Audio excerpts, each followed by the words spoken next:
On vous explique pourquoi les spécialistes redoutent une pénurie de carburant en France, France Info. On vous explique pourquoi les spécialistes redoutent une pénurie de carburant en France. Le patron de Total Energy, Patrick Pouyanné, a estimé vendredi que la France risquait d'entrer dans une ère de pénurie énergétique en raison de la guerre au Moyen-Orient. Samedi, Emmanuel Macron a rejeté cette analyse pourtant partagée par les experts. Publié le 25/04/2026 19h03 temps de lecture, 3 minutes une station-service à Auch-Gers, le 15 avril 2026. Jean-Marc Barrère en Lucas AFP. La controverse fait rage. Samedi 25 avril, depuis Athènes, en Grèce, Emmanuel Macron a écarté tout risque de pénurie de carburant en France et affirmé qu'à ce stade, la situation était contrôlée, malgré la guerre au Moyen-Orient et le blocage de la navigation dans le détroit d'Ormuz. Le chef de l'État a mis en garde contre les scénarios qui risquent de provoquer des comportements de panique. On n'est pas dans le scénario qui est un des scénarios du pire, qui n'est aujourd'hui pas le plus probable et qu'il ne m'appartient pas de commenter, a assuré le président de la République. Depuis le début du conflit et la flambée des prix à la pompe, cette ligne est tenue par les membres du gouvernement. Maud Bréjon, ministre déléguée à l'énergie et porte-parole du gouvernement, a assuré mercredi 1er avril sur TF1 que aucun risque de rupture d'approvisionnement n'existe et a fait valoir que la France dispose de stocks stratégiques pour contrer la crise. La déclaration du chef de l'État a sonné comme une réponse à celle du patron d'un géant du secteur, vendredi 24 avril, la veille de la prise de parole d'Emmanuel Macron. Patrick Pouyanné, le PDG de Total Energy, avait assuré que la France entrerait dans une ère de pénurie énergétique, comme celle que subissent déjà certains pays asiatiques, si le blocage dans le détroit d'Ormuz perdurait encore 2 ou 3 mois. La pénurie n'est pas encore présente dans le bassin atlantique, mais on ne peut pas se permettre de laisser 20 des réserves mondiales de pétrole et de gaz inaccessibles sans conséquences majeures, a-t-il averti. À la pompe, la pénurie est en effet loin d'être constatée. Samedi, seules 2,8 des 9700 stations-service hexagonales étaient concernées par une rupture d'approvisionnement, selon les calculs de France Info à partir des données de prix d'achcarburant.gouv.fr. Un pourcentage en baisse depuis le pic à 27,8, atteint le 7 avril. Dans le détail, 1,2 des pompes manquent de samplon 95 E10, 0,8 de gazole et 0,8 de deux types de carburant, samedi. Pour autant, face à la sérénité affichée par l'exécutif, les experts de l'énergie se montrent plus réservés. Philippe Charlet, expert énergétique, interrogé par France Info samedi, confirme cette analyse du patron de Total Energy et de la tension des marchés du pétrole. Aujourd'hui, les marchés ne montrent pas de pénurie, mais ça n'empêche pas qu'on commence à avoir des difficultés. Il faut savoir que le pétrole est extrêmement fluide dans le sens où il se déplace extrêmement facilement et donc cela signifie que, globalement, une cargaison qui part du Nigeria et qui est à destination de Rotterdam, aux Pays-Bas, si on y met le prix, elle peut changer de destination et aller vers l'Extrême-Orient, vers la Chine, développe-t-il. Une minute. La prise de position du PDG de Total Energy prend sens également aux yeux de Thierry Brosse, expert des énergies et professeur à Sciences Po Paris. La pénurie est aux portes de l'Europe, assure-t-il à France Info, rappelant que gouverner, c'est prévoir. Si l'État dispose bien de stocks stratégiques, il souligne qu'il y a des règles. La France ne peut pas faire ce qu'elle veut avec. Cela relève d'abord et avant tout d'une décision collective de l'AIE, rappelle cet expert. La guerre a, en outre, fait des dégâts dans les pays du Golfe. Et même si la navigation reprenait prochainement librement dans le détroit d'Ormuz, le retour à la normale en matière d'approvisionnement énergétique serait loin d'être immédiat, soulignent les experts. Les infrastructures énergétiques touchées ne seront plus opérationnelles pendant une longue période, pointait Anne-Sophie Corbeau, chercheuse spécialiste de l'énergie interrogée par France Info le 7 avril. En attendant, l'heure est toujours à la paralysie du trafic maritime dans le golfe Persique, avec des bateaux qui passent plus qu'au compte-gouttes, confirme Thierry Brosse. Un seul pétrolier a ainsi pu accoster vendredi à Bassora, en Irak, le deuxième seulement depuis l'arrêt du trafic dans le détroit, fin février. La pénurie pour le mois de mai est d'ailleurs crainte par le secteur de l'énergie. Si cette guerre et ce blocus durent plus de 3 mois, nous commencerons à faire face à de sérieux problèmes d'approvisionnement pour certains produits, comme le kérosène, ce qui obligera à rationner les avions ou le diesel, a prévenu Patrick Pouyanné. Thierry Brosse abonde, le kérosène risque bien d'être le premier à en pâtir. Paul Chian-Barreto, professeur à la Montpellier Business School, spécialiste du transport aérien, estime qu'il est temps de prendre des mesures de vigilance pour minimiser l'impact économique qui est important pour les compagnies aériennes et pour les passagers. Sujet suivant. Les djihadistes du JNIM revendiquent des attaques dans plusieurs villes du Mali, où la situation reste confuse, France Info. Les djihadistes du JNIM revendiquent des attaques dans plusieurs villes du Mali, où la situation reste confuse. Des groupes armés terroristes, non encore identifiés, ont pris pour cible tôt ce matin certains points et casernes de la capitale et de l'intérieur du Mali, affirme de son côté l'armée malienne.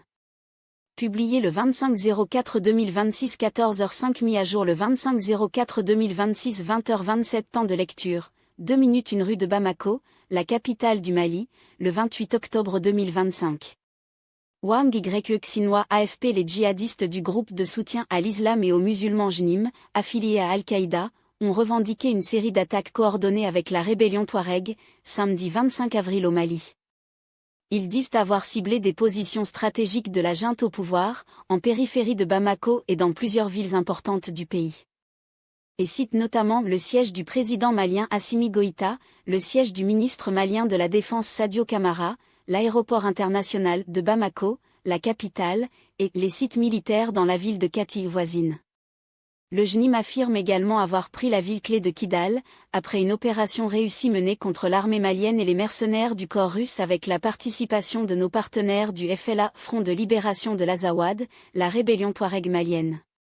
Celle-ci avait revendiqué à la mi-journée avoir pris le contrôle de cette ville. L'armée malienne avait signalé des combats et des tirs intenses à la périphérie de la capitale malienne Bamako et dans plusieurs localités dans l'intérieur du pays. Des groupes armés terroristes, non encore identifiés, ont pris pour cible tôt ce matin certains points et casernes de la capitale et de l'intérieur du Mali, affirme l'armée malienne dans un communiqué. Nous appelons la population à la vigilance. Nos forces de défense et de sécurité sont actuellement engagées à anéantir les assaillants, ajoute le communiqué. À la mi-journée, des hélicoptères de l'armée, qui ont mené des frappes, tournaient toujours au-dessus de la capitale Bamako, dans les environs de l'aéroport, a constaté un journaliste de l'AFP. Le Mali, pays sahélien dirigé par une junte, est en proie à plus d'une décennie de conflits et de violences djihadistes. À Bamako, les rues sont désertes et des déflagrations sont entendues par intermittence depuis tôt le matin, a constaté un journaliste de l'AFP. Les tirs sont entendus du côté de la base 101 de Senou, zone où se trouve aussi l'aéroport de Bamako. Les détonations sont souvent espacées de quelques minutes avant de reprendre avec la même intensité, a constaté l'AFP. En septembre 2024, les djihadistes du groupe de soutien à l'islam et aux musulmans GSIM avaient revendiqué une double attaque d'une rare ampleur contre l'aéroport militaire de Bamako et contre l'école de gendarmerie à quelques minutes de là qui avait fait plus de 70 morts et 200 blessés, selon des sources sécuritaires à l'AFP. Sujet suivant. Avant-après. Ce n'est plus une guerre, c'est une dévastation. Comment les frappes israéliennes ont rayé de la carte la ville de Thèbes, dans le sud du Liban, France Info. Avant-après, ce n'est plus une guerre, c'est une dévastation. Comment les frappes israéliennes ont rayé de la carte la ville de Thèbes, dans le sud du Liban à partir d'images satellites, France Info a pu documenter l'ampleur des destructions dans ce village. Un exemple parmi d'autres de la situation dans le pays depuis l'intervention d'Israël, en riposte au tir du Hezbollah. Publié le 25/04/2026 7h53 temps de lecture, 2 minutes de la fumée après une frappe israélienne sur le village de Thèbes, dans le sud du Liban, le 10 mars 2026. Rabi Daher AFP 6 semaines sépare les deux images satellites qui suivent. La première, prise le 28 février, montre le village de Thèbes, situé dans le sud-est du Liban, avec ses nombreuses habitations, ses axes routiers et ses espaces verts. La seconde, capturée le 11 avril, laisse entrevoir une zone de guerre, avec des centaines de bâtiments détruits et la terre retournée. Ces photographies, fournies par Airbus à France Info, ne montrent qu'un aperçu des dégâts immenses causés par les bombardements israéliens dans le sud du Liban depuis le 2 mars, en riposte au tir du Hezbollah sur Israël. Le village de Thèbes, dans le sud du Liban, en février et en avril 2026.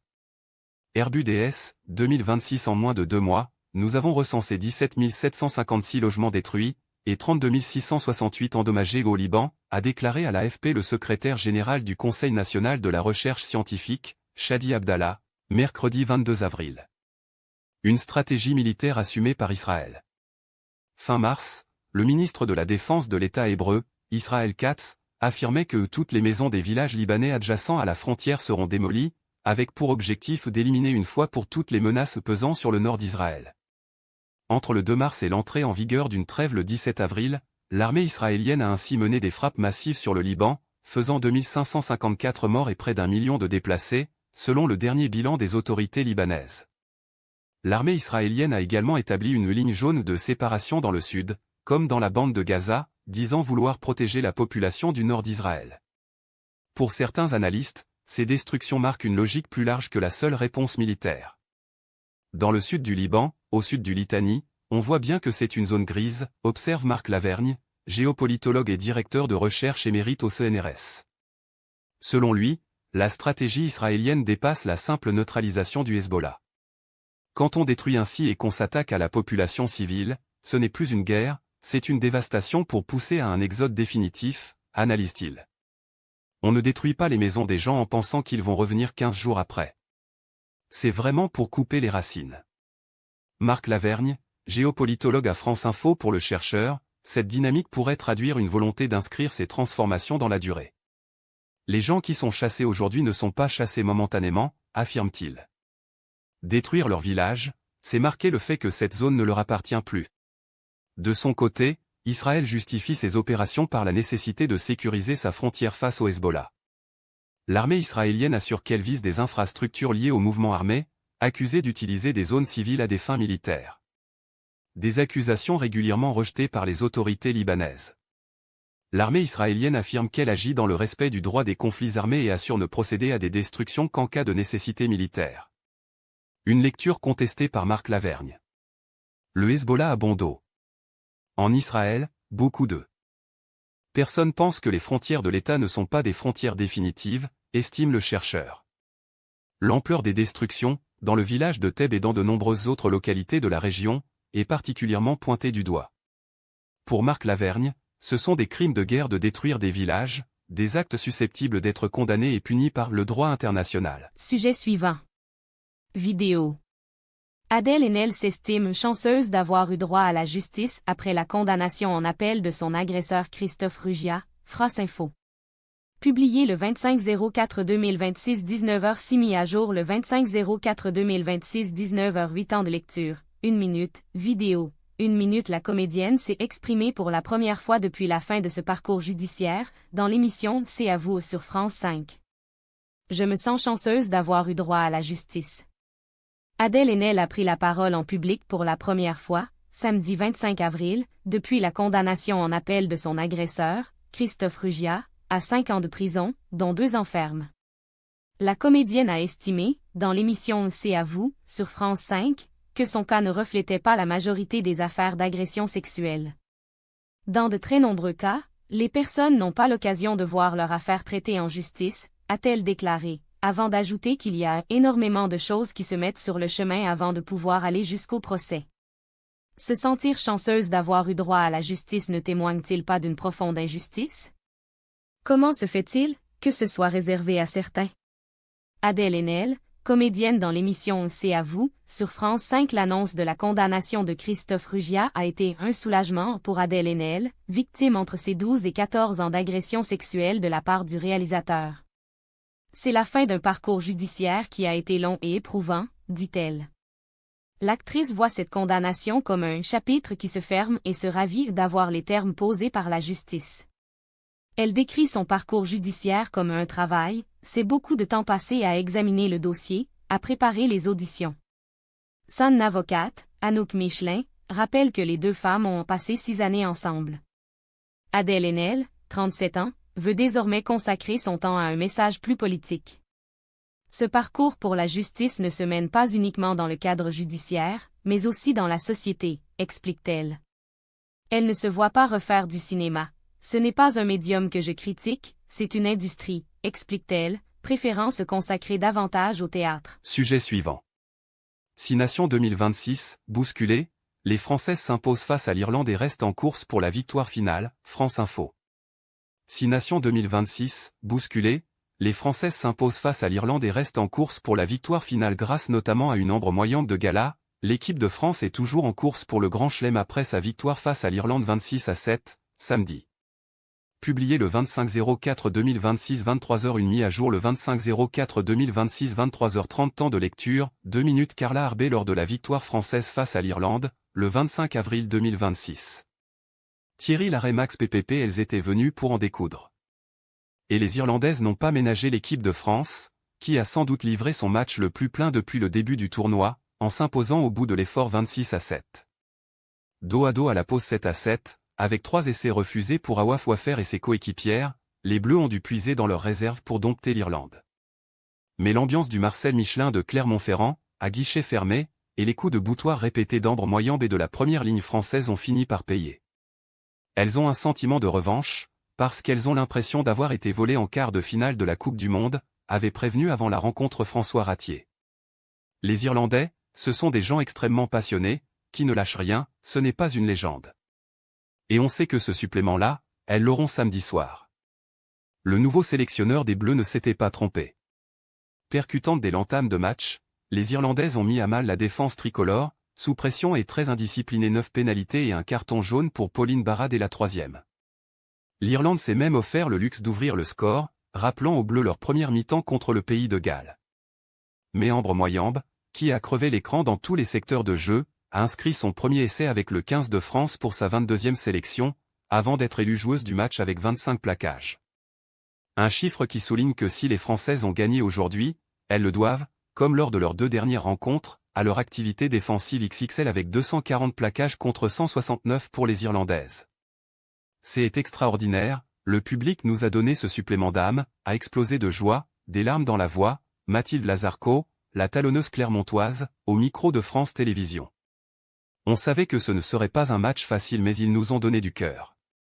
La vista d'une Carla Arbé, encore au presque parfait au pied, un essai et 3 transformations sur 4, les cannes d'Anaïs Grandot, ovationnée par son public clermontois pour son 4e essai en 3 sélections, et la lucidité de Léa Champon pour le bonus ont scellé un match référence de l'ère Ratier.